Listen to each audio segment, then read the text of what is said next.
Norte has the numbers. Paeng Are, 4-0 start for the Stags. Kaabdik og kamaayo sa basketball court ang gipakita sa usa ka proud Nortehanong basketball player nga sakop sa San Sebastian College Golden Stags. Are on the move, Paeng Are for the tie. Yes! Siya si Rafael Are o mas naila sa pangalan nga Paeng, 22 anyos nga taga Northern Samar. Ang iyang gugma sa pagduwa sa basketball naghatod kaniya sa kahigayunan nga makaduwa sa National Collegiate Athletic Association kon NCAA Season 99. Ato siyang ibida karong buntaga ug sayranta ang iyang inspirasyon sa basketball dinhilang sa GMA Regional TV Live. O ba nato sa programa mga kapuso, point guard sa San Sebastian Golden Stags, Rafael Paeng Are. Maupayhan aga, Paeng. Kumusta at welcome sa GMA Regional TV Live. Pakigreet muna at mga kapuso sa Northern Samar.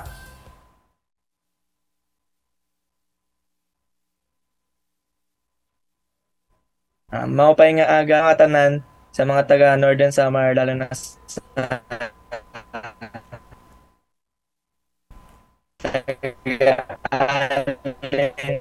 at Lapisares. Thank you so much, Rafael or Paeng, for joining us this morning. First up, pag-usapan natin itong basketball journey mo. Sinong nag-impluwensya sa'yo? At what age ka nagsimulang maglaro ng basketball? Ang nag-impluwensya po sa akin mag-basketball ay si Papa at si Kuya. Bata pa lang po ako, sila na po yung nilulook up ko sa paglalaro ng basketball. Nagsimula po ako maglaro ng basketball since 6 years old. Oh. Taga saan ka sa Northern Samar, Paeng? Taga Allen po, Labesares. Labesares at saka Allen. Curious lang, ba't Paeng? Saan nanggaling ang pangalang Paeng? Actually, si Papa po yung tumawag sa akin ng Paeng kasi idol niya po si Paeng Nepomuceno. Wow. Another, of course, sports legend. Paeng, pag-usapan natin itong journey mo sa NCAA. Paano ka napasok dito sa, of course, sa San Sebastian College Golden Stags? At how was it like?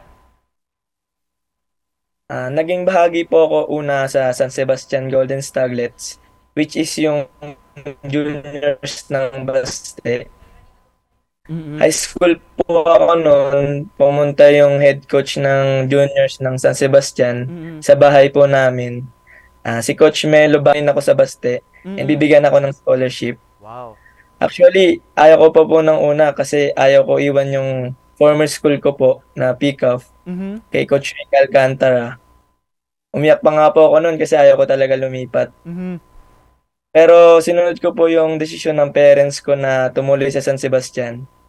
And then, ayun, nagpapasalamat ako kay God dahil mas better pala yung plano niya kaysa sa plano ko. Thankful din ako kay Father Arnel Diaz, saka kay Coach Melo Banua kasi nabigyan ako ng opportunity na makapaglaro sa San Sebastian. Wow. Kumusta ano mga paghanda ginagawa niyo, Paeng, before sa kada pasok nyo sa hardcourt? Ano mga preparations ng Golden Stags, lalo na yung season 99? Pinaghahandaan po namin tuwing may laro ay focus lang kami lagi sa system ni coach dyan, yung head coach namin ngayon, sa mga pinapagawa nila, yung game plan. Nag-stick lang kami sa kanila and binibigay lang namin yung 110% na makakaya namin. Paeng, just to close this conversation, message mo lang sa mga players, sa mga fans nyo, sa Golden Stags, of course, sa mga Nortehano na rin. Advice ko lang po sa mga aspiring basketball player na put God first and keep working hard, and anumang challenge na dumating sa career or buhay nyo, just never give up hanggang sa matupad ang mga pangarap nyo. Thank you so much for joining us at good luck sa mga future games nyo sa season 99. Mga kapuso, Rafael Paeng Are sa San Sebastian College Golden Stags. Thank you, Paeng.